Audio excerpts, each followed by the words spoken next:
আমার প্রিয় ছাত্রছাত্রীরা, আশা করি তোমরা সকলে ভালো আছো। আজ আমরা পঞ্চম শ্রেণীর প্রথম পর্বের মূল্যায়নের বাংলা সাজেশন সম্পর্কে জেনে নেব। দেখো, ভিডিওটা তোমাদের অনেক কাজে আসতে পারে। যদি ভালো লাগে লাইক কমেন্ট শেয়ার করবে। চ্যানেলে যদি নতুন থাকো চ্যানেলে সাবস্ক্রাইব করে পাশে থাকা বেল আইকনটা বাজিয়ে দেবে, যাতে আমার তৈরি পরবর্তী ভিডিওগুলো সবার আগে তোমার কাছে পৌঁছায়। চলো সাজেশনটা দেখে নিই। দেখো, পঞ্চম শ্রেণীর বাংলা সাজেশন প্রথম পর্বের মূল্যায়ন। তোমাদের কি কি করতে হবে এখানে ভালো করে উল্লেখ করা হয়েছে। তোমরা এগুলো ফলো করলেই অনেক প্রশ্ন কমন পাবে। দেখো, গল্প বুড়ো, দারোগাবু, হাবু, পাখির কাছে ফুলের কাছে, বিমলার অভিমান কবিতাগুলো ভালো করে পড়ে মুখস্থ করবে। এখান থেকে আগের লাইন পরের লাইন বা কবিতার প্রথম 4 লাইন তোমাদের লিখতে যেতে পারে। এরপরে বাক্য বাড়া বলে যেগুলো রয়েছে সেখান থেকে বেশ কয়েকটি সাজেশন তোমাদের জন্য দিয়েছি। তোমরা দেখো, বুড়ো ডাকছে, কেমন বুড়ো, দেখবি যদি জলদি আয়, কিভাবে আসবে, পাহাড়ের বরফ গলতে শুরু করলো, কোথাকার পাহাড়, গাছে পাতার আর ফুলের কুড়ি ধরলো, কেমন গাছে, হাবু ভগবানকে ডাকে, কেন, কখন, হাবুর পায়রা উড়ে যাবে, কয়টি। এরকম বাক্য বাড়া তোমরা অনুসরণ করবে।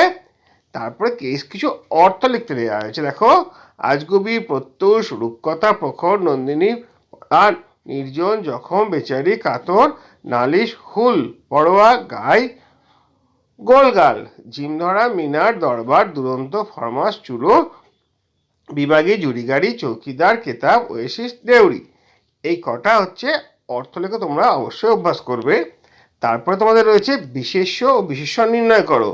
তল্পি, আজগুবি, রাজপুত্র, কারখানা, বুনো, বরফ, চঞ্চল, ন্যাড়া, পায়রা, কাবুর দুঃখ, মস্ত, থানা, সরু, ভীষণ, বাগাল, ঠান্ডা, দরগাতলা, উটকো, কলরব, ক্ষীর, বেশি, ছাই, খোকা, নোটে গাছ, বেলোয়ারি, চুড়ি, ঝাঁকড়া, দামি, নীল, গরম, ঘোলা, লোকজন। এগুলো তোমরা বিশেষ্য কোনটা বিশেষণ কোনটা সেটা তোমরা নির্ণয় করার চেষ্টা করবে। এরপর দেখো, যুক্তাক্ষর দিয়ে দুটো যুক্তাক্ষর দেওয়া আছে, একটা কয়মূর্ধন্য ষ, একটা ওয় গয়ে। এগুলো দিয়ে তোমরা বাক্য রচনা করবে, শব্দ গঠন করবে, বেশ কয়েকটি অভ্যাস করে রাখবে। তারপর তোমাদের ক্রিয়াপদ নির্ণয় করো। দেখো, একটা বাক্য দেওয়া আছে, এর মধ্যে কোনটা ক্রিয়াপদ তার তলায় তোমাদের দাগ দিতে হবে। যেমন দেখো, আইরে ছুটে ছোট্টরা, এর মধ্যে ক্রিয়াপদ কোনটা তার তলায় দাগ দিতে হবে। চেঁচিয়ে যে তার মুখ ব্যথা। পরে কোশ্চেন, সেখানে বুনো হাঁসরা রইল, দেশে ফিরে ওরা আবার বাসা বাঁধবে। দেখো, 7টা বেড়াল পোষেন ছোট বড়, ভগবানকে ডাকি, জঙ্গল নষ্ট করি নাই, যে বাঁচায় তাকে কেউ মারে, নারকলের ওই লম্বা মাথায় হঠাৎ দেখি কাল, যা বিমলা যা, ও বিমলা নে মা একবার, হঠাৎ তাদের হাত পৌঁছাতো, ধারা জল পড়তো সকল গায়ে। এই কটা তোমাদের ক্রিয়াপদ নির্ণয় করতে হবে। আর বেশ কয়েকটা বাক্য রচনা তোমরা অভ্যাস করলে তোমাদের অবশ্যই কমন চলে আসবে। জোয়ান, চিঠিপত্র, বারণ, ভোর, পাঁচিল, দেশ, মানুষ, ক্ষীর, দুরন্ত, ছাই, চুন, প্রধান, বালিশ, মরুভূমি, ধুলো।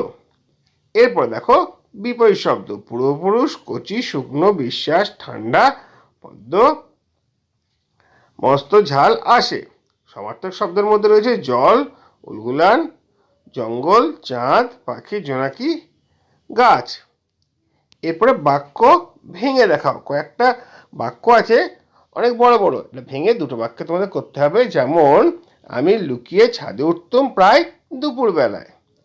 আর আছে, গরম বাতাস হু হু করে ছুটে যাচ্ছে ধুলো উড়িয়ে। আমাদের কালে এই জঙ্গল দিয়ে 4 মাইল যাও তবে পাঠশালা, ডুলুং ও সুবর্ণরেখাও হেসে চলে যায়, বয়ে যায়। এই কটা বাক্য তোমাদের ভেঙে দেখাতে হবে। পরে প্রশ্ন রয়েছে, কোনটি কি ধরনের বাক্য লেখো। খাবো না তো আমি, যা বিমলা যা, নামটা বলতে কেন গো, কি যুদ্ধ, কচি ছেলে কিছুই জানে না। এরপরে বাক্য জুড়ে দেখাও। দেখো, দুটো বাক্য রয়েছে, বাক্যগুলোকে জুড়ে একটা বাক্য তৈরি করতে হবে। যেমন, এতোয়ারে ছেলে তুই বড্ড ভালো, আদিবাসী আসছে, মানুষ বাড়ছে, বাবুরা এলো আমাদের সব নিয়ে নিল। কি গল্পই বললে আজ দাদু, সবাই শুনছিল গো। দেখো, এটা হচ্ছে বাক্য জোড়ার কাজ।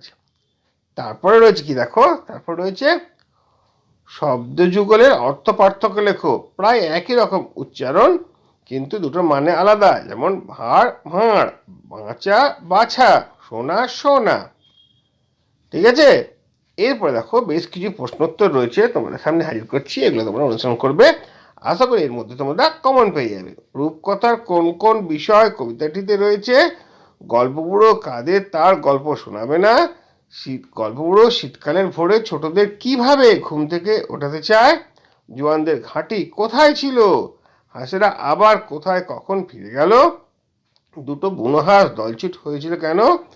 দারোগাবাবুর পরামর্শটি হাবুর পছন্দ হলো না কেন? এ তো আর রোজকার কাজের বর্ণনা দাও। এখন গ্রামে স্কুল, তবুও বক্তা কে? আগে কি ছিল? তারপরে কোশ্চেন, বাইরে বেরিয়ে এসে কবি শহরকে কেমন অবস্থায় দেখলেন? শহরে নেই, অথচ কবির মনে হচ্ছিল তিনি দেখেছেন, এমন কোন কোন জিনিসের কথা কবিতায় উল্লেখ রয়েছে? তারপরে বিমলাকে সারাদিন কোন কোন কাজ করতে হয়? বিমলার প্রতি তোমার অনুভূতি 5টি বাক্যে লেখো। ছেলেবেলায় পাঠ্যাংশ কাকে কেন বাংলাদেশের লিভিংস্টোন বলা হয়েছে? দেখো, এই কটা কোশ্চেন তোমাদের জন্য হাজির করলাম। আশা করি তোমরা পড়াশোনা করলে এখান থেকে অনেক কমন পাবে। আজকে ভিডিওটা এখানেই শেষ করছি। যদি ভালো লাগে লাইক কমেন্ট শেয়ার করবে। চ্যানেলে যদি নতুন থাকো চ্যানেলটা সাবস্ক্রাইব করে পাশে থাকা বেল আইকনটা বাজিয়ে দেবে, যাতে আমার তৈরি পরবর্তী ভিডিওগুলো সবার আগে তোমার কাছে পৌঁছায়। তোমরা প্রত্যেকে ভালো থাকবে।